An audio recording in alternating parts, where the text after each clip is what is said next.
নমস্কার, আমি বৈদিক জ্যোতিষ, সাথে সাথে বাস্তু কনসালটেন্ট জ্যোতিষ ইন্দ্রজিৎ ঘোষ। তো আজকের ভিডিওতে আমি কথা বলবো যে মিথুন লগ্নে কোন কোন গ্রহরা ফাংশনাল বেনিফিক আর কোন কোন গ্রহরা ফাংশনাল ম্যালেফিক, মানে কোন কোন গ্রহের রত্ন মিথুন লগ্নে পড়া যেতে পারে। যদিও আমি এখানে রাহু কেতুকে মেনশন করব না। আর আরেকটা বার্তা, যে আপনারা যদি মিথুন লগ্নের জাতক হন, তো ফাংশনাল বেনিফিক গ্রহের রত্নও কিন্তু আগে কুণ্ডলী অ্যানালাইসিস করাবেন, তারপরই পড়বেন, তার আগে কিন্তু কোনোদিন পড়বেন না। তো এবার শুরু করা যাক। তো প্রথম যদি আমরা বুধকে নিয়ে কথা বলি, কারণ বুধ এই লগ্নের লগ্নেশ। তো বুধ এখানে লগ্নের সাথে সাথে 4 ভাবের মালিক। তো বলা যেতে পারে বুধ এই লগ্নে সবথেকে বলি আর সবথেকে শুভ গ্রহ। আর এই লগ্নে বুধ যোগকারক গ্রহ কিন্তু। এবার আমরা শুক্র নিয়ে কথা বলছি। শুক্র এখানে 5 ভাব অর্থাৎ ত্রিকোণ ভাব আর 12 ভাব অর্থাৎ সমভাবের মালিক, এবং এই লগ্নে শুক্র শুভ, সাথে সাথে বুধের বন্ধু।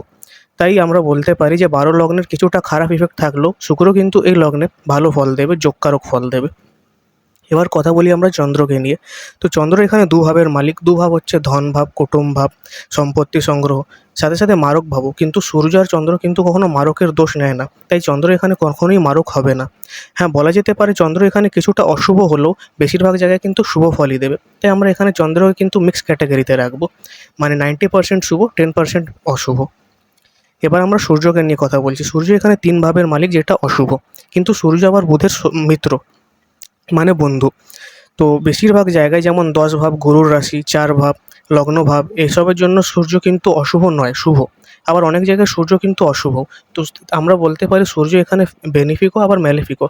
তো 50% বেনিফিক, 50% ম্যালেফিক, সেটা আমরা সূর্যের পজিশন দেখেই বুঝতে পারবো চার্টে। এবার কথা বলা যাক মঙ্গলের উপর। তো মঙ্গল এখানে 6 ভাব আর 11 ভাবের মালিক, যেগুলো অশুভ ভাব। সাথে সাথে লগ্নেশ বুধ, তার সবথেকে বড় শত্রু হচ্ছে মঙ্গল। তাই মঙ্গল এখানে দুঃখ, রোগ, কষ্ট, ক্ষতি এইসবের কারক। আর মঙ্গল এখানে যেখানেই গিয়ে বসবে সেখানেই কিন্তু ক্ষতি পৌঁছানোর চেষ্টা করবে। তাই এই লগ্নের মঙ্গল সবসময় খারাপ ফল দেবে, অর্থাৎ ম্যালেফিক। এবার কথা বলি গুরু বৃহস্পতির ওপর। গুরু বৃহস্পতি এখানে 7 ভাব আর 10 ভাবের মালিক। দুটোই হচ্ছে কেন্দ্র ভাব। কিন্তু এর কারণে গুরু বৃহস্পতি মারক হয়ে গেছে, আর সাথে সাথে তার কেন্দ্রাধিপতি দোষও লেগে গেছে। তাই আমরা বলতে পারি যে এখানে গুরু বৃহস্পতি বেশিরভাগ জায়গায় কিন্তু নিজের শুভত্ব ছেড়ে দেবে, নিজের ভালো ফল দেবে না, কিন্তু নিজের মারক হওয়ার ফল নিশ্চয়ই দেবে। তাই আমরা বলবো যে বিশেষ যোগকারক স্থিতি ছাড়া কিন্তু গুরু বৃহস্পতি এখানে মারক আর খারাপ ফল দেবে, অর্থাৎ এই লগ্নে।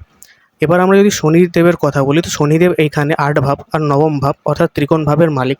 8 ভাব হচ্ছে অশুভ আর 9 ভাব ত্রিকোণ ভাব অর্থাৎ অতি শুভ ভাব। আর যেহেতু কুম্ভ শনির নিজস্ব রাশি, তাই আমরা বলতে পারি যে শনিদেব এই লগ্নে কিন্তু ভালো ফল দেওয়ার ক্ষমতা রাখে। হ্যাঁ, অষ্টম ভাবের ফল যদিও নিজের ধরে রাখবেন, কিন্তু বেশিরভাগ জায়গায় কিন্তু ভালো ফলই দেবেন। তাই আমরা বলতে পারি যে শনিদেব এখানে 80 to 90% বেনিফিক আর 10 to 20% ম্যালেফিক। তো আজকের ভিডিওর জন্য এতটাই। যদি আপনারা আমার সাথে পার্সোনাল কনসালটেশন বুক করতে চান, তাহলে আমার সাথে কন্ট্যাক্ট করতে পারেন।